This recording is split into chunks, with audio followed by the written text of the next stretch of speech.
I am a soul food cook. I like anything soul food with some gravy and mashed potatoes.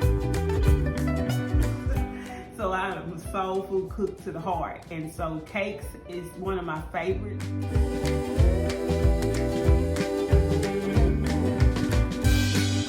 Pastries is one of my favorites, but when I get down with some steak and gravy, my family fall over and go to sleep, that's what makes me happy. The moment I get that call and then I leave out of the driveway or I'm 10 minutes up the road and they say it's delicious, they can't believe it, it's good, I get happy all inside. And I often tell them my heart is happy and I send them little heart emojis.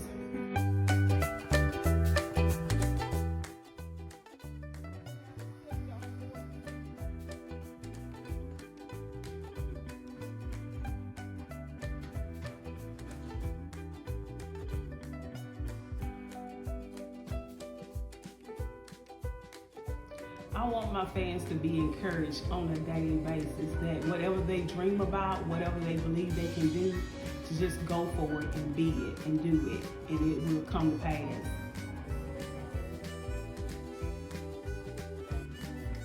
I would like to be known as an ambassador for Christ, and I use all the gifting that He has given me to help teach the gospel, help reach people with the good news. So I like to be known as the woman who loves God.